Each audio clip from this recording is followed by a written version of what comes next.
and his interviewer, Elizabeth Hicks.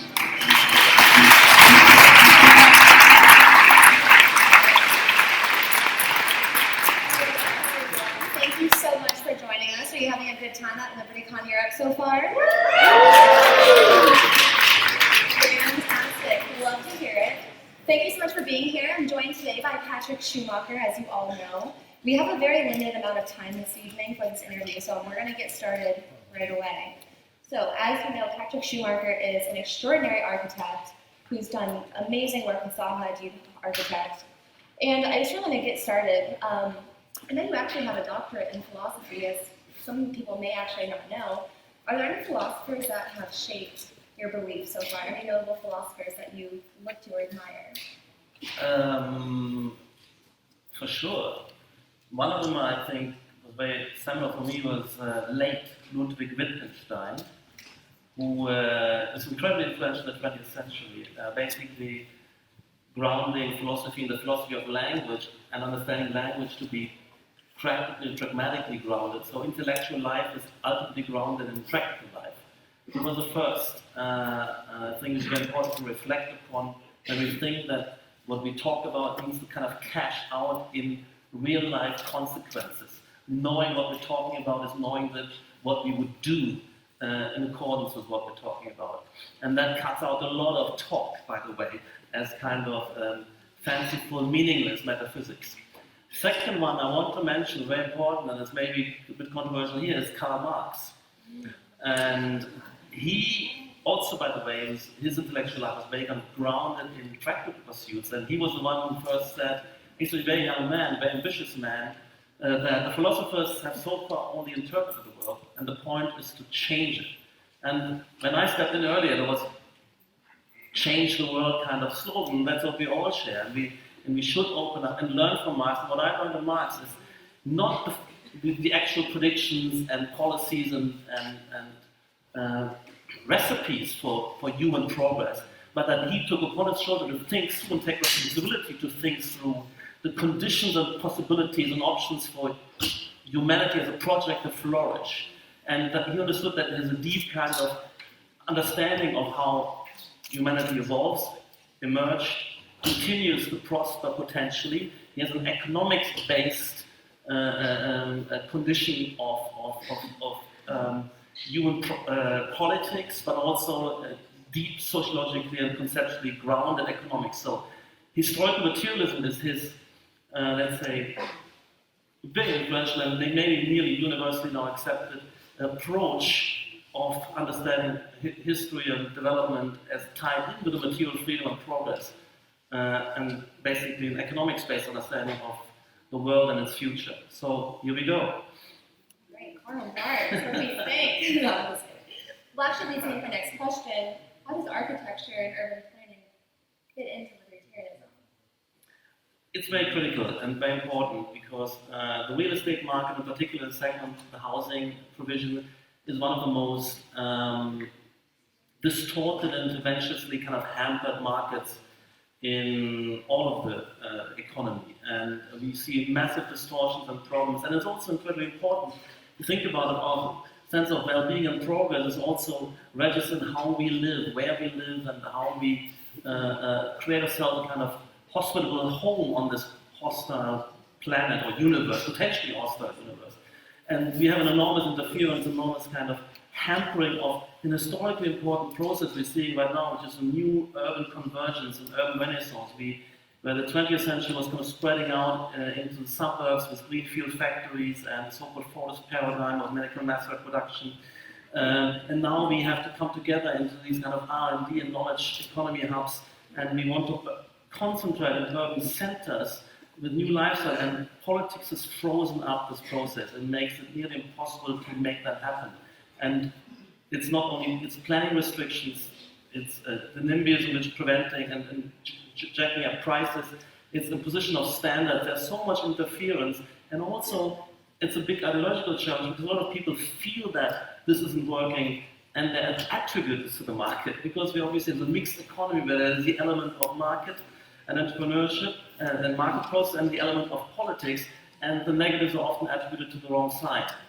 So it's an enormous important field for libertarians to crack on and understand this, because we have that affordability and housing crisis, which is on everybody's mind, and we know how to attribute problems and where the solution lies on the side of liberty. It's really interesting because, when I envision the future, we see, like you said, growing land prices, we see, rising population density, and honestly, I can envision flying cars in the future potentially. So I'm thinking of a world where we're growing vertically and not horizontally. But what's your take on that? Yeah, absolutely. I believe in urban concentration, and that means we're building vertically, connecting vertically, and we need to get freedom. We need to have entrepreneurs and urban entrepreneurs that come in and imagine that future and finding those co-location synergies which make the city thrive and not be hampered by arbitrary height limits, by arbitrary setback lines, by standards, by bureaucrats, let's say, prescribing where is retail, where is offices, how much of everything, where is residential, the unit mix. I mean, it's crazy. Everything is frozen up for decades on old plans, and it's a total deadlock. But we need to have this intensity. I believe in super high density in walkable cities, pedestrian cities, and then all these kind of new potential famed forms of mobility need to be unleashed, and we need to get bureaucrats out of the way. So I see a very, very high density urbanism, and I think that's also the best way to be resilient when it comes to climate change and these kind of issues, that we are kind of concentrated in these big hub cities. It's good for inter-awareness, interactivity, interaction, and research, development, marketing, finance, where we're thriving on, but also I think it's much more resilient form of taking up that challenge of climate change. Well, I'd really love you to come to DC and tell our people in DC that we need to get rid of these ordinances so we can start growing up, because as we see a lot around the world. I mean, the costs are ginormous, the economic costs. And what I see also, for instance, in my firm, of over 400 people, and the urgency and need to be centrally located. People are willing to spend 80% of their salary or more to be part of that urban hub, but the product isn't coming through. Prices are very artificially high, and it is a constraint on all of our prosperity. It's a huge burden, and we need to absolutely burn that house down and let freedom kind of and entrepreneurship flourish in that domain. You heard the man. Okay, so you brought up climate change, which is actually really fascinating. Yeah. Especially now in this age, it's been such a big part of the conversation internationally, really, with Greta and some of the others who are talking about it. Also with how technology has advanced, with eco-friendly materials and whatnot. How has that affected your work, and do you think architects have a responsibility to take this into consideration for future generations to come? Absolutely. I mean, in my field, it's been on the radar for maybe 20, 30 years. We have been looking at sustainability, we have been doing the certification systems, etc. But the last year or so, a bit more, there's been a tsunami of awareness, a total sea change of intensification. It's actually the Greta Thunberg plus kind of phenomenon, and we got to take that on. I mean, and we can, and we have to find solutions. And we have built a task force inside the firm. We have been part of proclamations of making this happen. But it's also, of course, a huge danger as well for these kind of new Green Deals coming forward, and there's a kind of potential of ramping up statusm to a new level, and people are calling for it and find it natural and necessary. And that's why we have to set other free market solutions against it. And that's something we have to do very quickly. And we can, I believe, take the route of, which I often see too much of in the libertarian movement, of being kind of denying the science, being climate deniers, minimizing the issue. And that's not going to be convincing. And I do somehow believe that we're facing a challenge here, because we're facing new generations. They're living another 60, 70 years. And there are serious questions. But I don't believe it's, of course, it's not through governments, not through imposition, it's through discourse and voluntary imposition. And there's evidence of this in my field. Most of the buildings we're now kind of constructing, they're far beyond what was required in terms of lowering the carbon footprint. We're talking zero carbon voluntarily by clients demanding it, developers delivering this, LEED, gold, platinum, and better. So we can rely on this. We don't need government to come in. Actually, the private sector is willing to do more, and what we need is discourse. And the title of this talk is Markets and Discourses.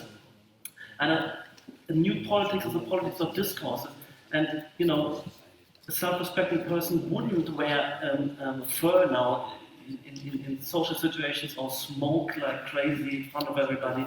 So we are susceptible to social currents when issues and modes of behavior become viral, and you do get standards imposed socially, voluntarily, and we don't need governments to come in. That's what I believe. But we need to offer these kind of solutions, and with respect to free market environmentalism, Terry Anderson, and these kind of discourses, they're also very important. So privatization and property can go a long way. I don't think that it can go all the way to solving climate change. But the issue is a tsunami of pressure, and only those political leaders will succeed who can credibly tackle that. So one thing that you discussed is, the title of this talk, and one thing that we wanted to really talk about is political life after the libertarian revolution. And so I'm really interested from your perspective, what does the libertarian revolution encompass, and what is it going to look like after? What's life in the world going to entail after? Well, my perspective is actually, I'm sharing this David Friedman, for instance, I'm quite radical. In the end, I think we can have a totally anarcho-capitalist situation where there's no coercive central government we're kind of locked into, and we would have free contracting. Of course, there's governance.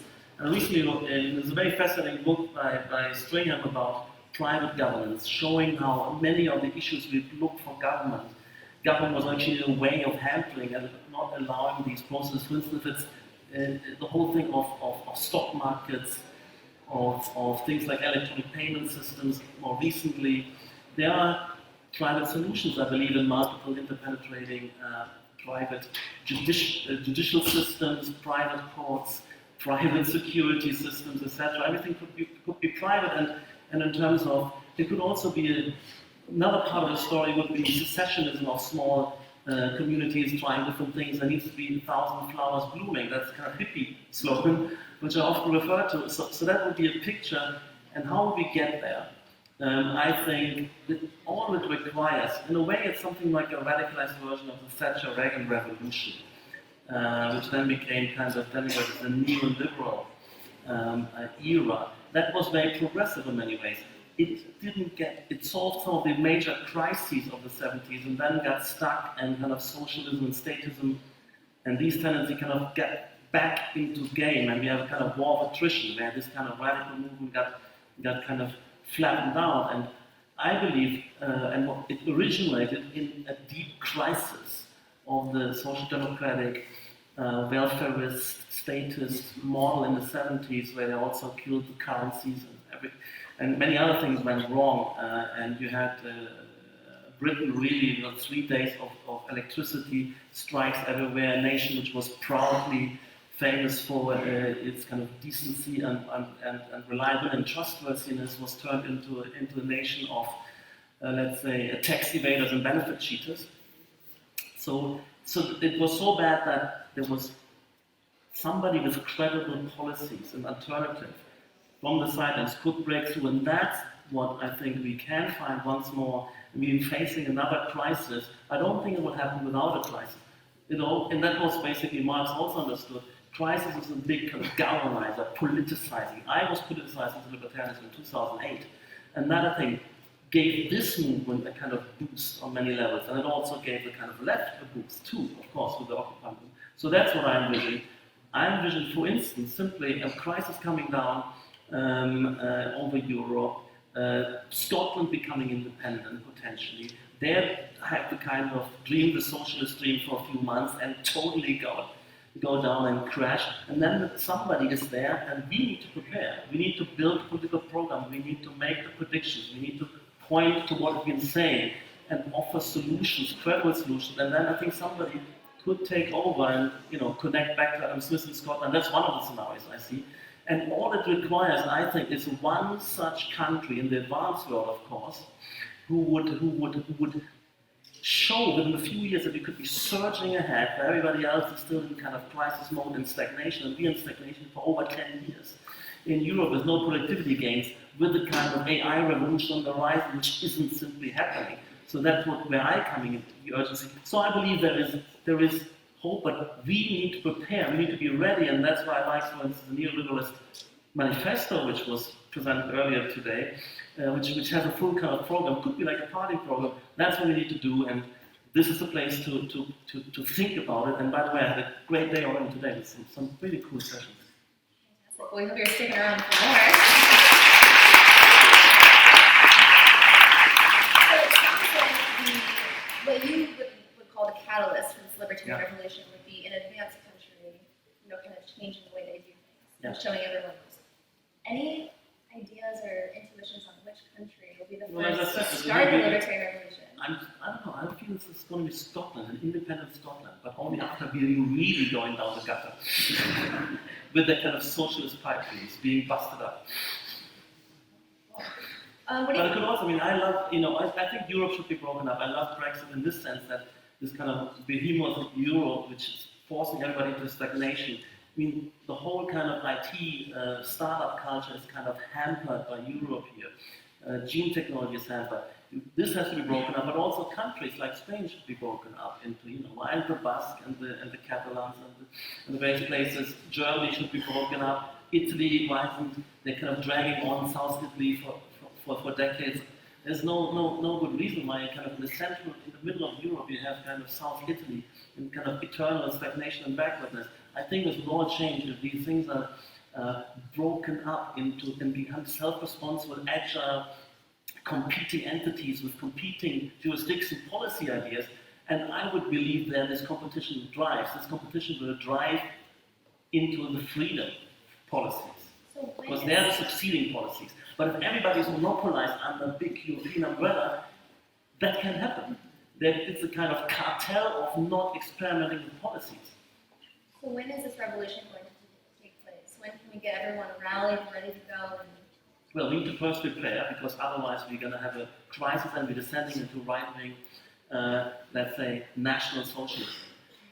And then the risk is, of course, that we're going now so far backward that we can't just turn the corner quickly. What I'm talking about is a short crisis with prepared organization, very cued in, and there needs to be some kind of form of organization. Maybe that's also different from the libertarian movement. It's not only the free flow of discourses, that's very important. It's deeply important also the research, the philosophical grounding, the discourse and debate, but there also needs to be party building. And that's what we need to learn. We can actually learn from Lenin. And Rothbard was the kind of undercover Leninist. He was reading the works of Lenin and was trying to do something, learning lessons from that. And I think we need to be prepared. Life is too short. I don't want this to happen in my lifetime. Well, what do you think the biggest threat is for the libertarian revolution to not take place? Well, the threat is this kind of lethargy. If the movement is happy to do think tanks, educational, and not become more serious, action-oriented. So what we're lacking is a Rothbard, what we're lacking is maybe Ron Paul. There's the next figure of that kind, the charismatic leader who can push through with this message, but also build the cadres, build the group, build the support networks.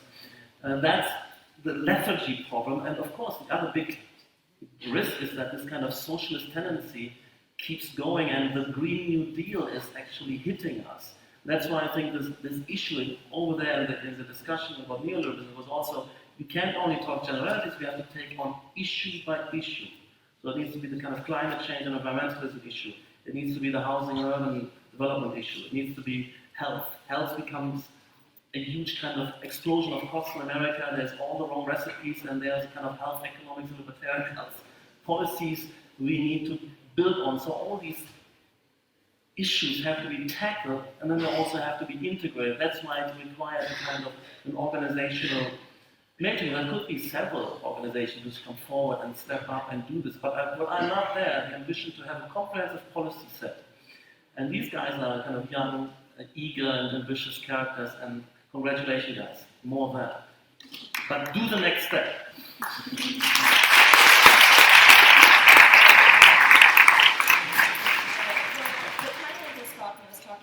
Political life after this libertarian revolution, which I know we're all going to play our part in, right? Awesome. So, I myself subscribe as an anarchist. I don't know if I have any other anarchists in the room with me. Okay, thank you, I'm not alone. So when I heard the title of this talk, I was a bit skeptical. intelligent, brilliant man, but I was skeptical. So how do you envision politics would play a role? Very good question. That's very important, and that's why. And of course, politics will be different.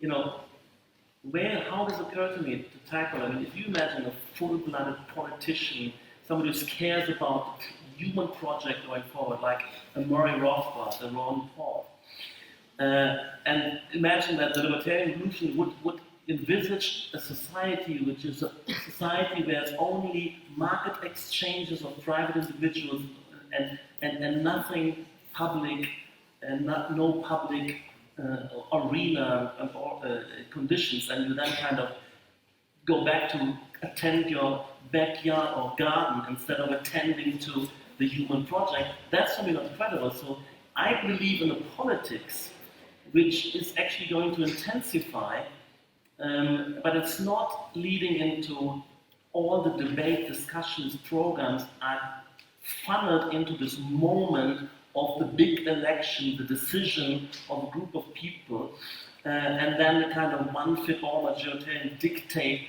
of these decisions. I believe in a world which is dispersed, many trajectories and tendencies, but all of them relevant, globally interesting, globally competing, and they need to be debated. They need to be debated. These are political debates about the tendencies, effects of certain different systems of law, different systems of setting up courts, and there will be parallel systems, different ways of investing, different forms of money. They will not only exist and compete in the market because it's too complex, you cannot make choices. They will be intensely debated.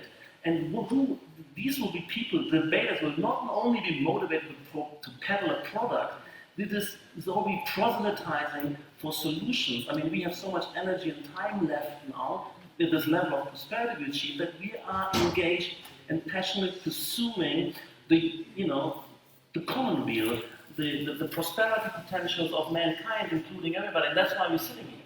It's not because there's a market exchange here where we're looking after our private interests. That's not what brings us here. And there's a fallacy that nearly sometimes I feel, although it's very explicit, that there is this idea of a society of anarchist, individualist society. We're all individualists, but hey, we love the feeling of coming together. We love the power of transforming the world collectively, but not with a vote and then a dictate by bureaucrats, but as an ongoing discourse. So we need to have a theory of markets plus discourses.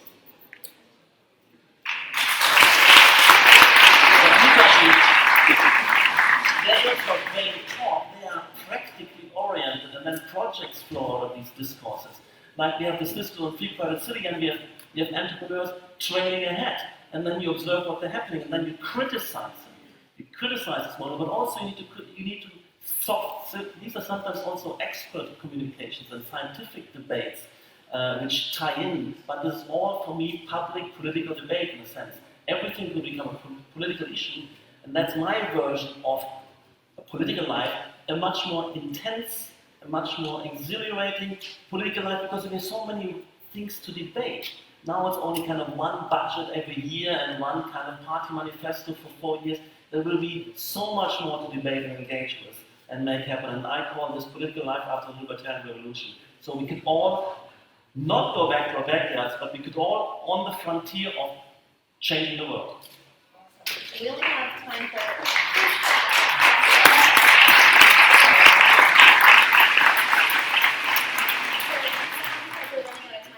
We have a very short interview, and we can talk all day, I feel, but imagining, 5 to 10 years from now, what societal advances are you most looking forward to?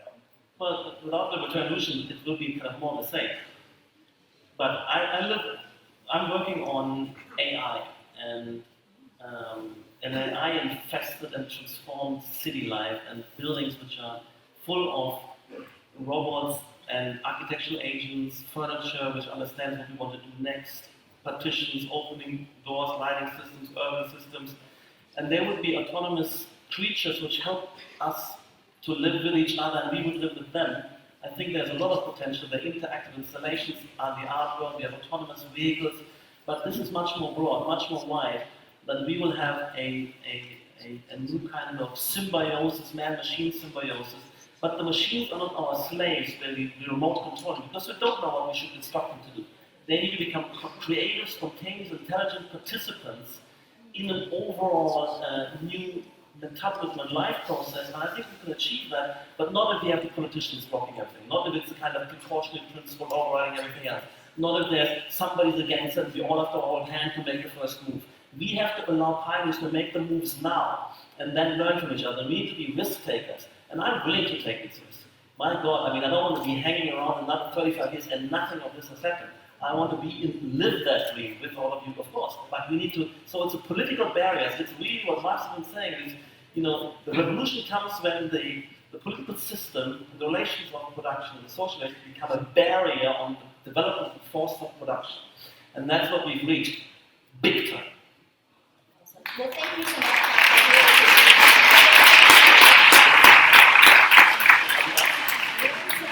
We can pop some more. Okay, thank you. Stay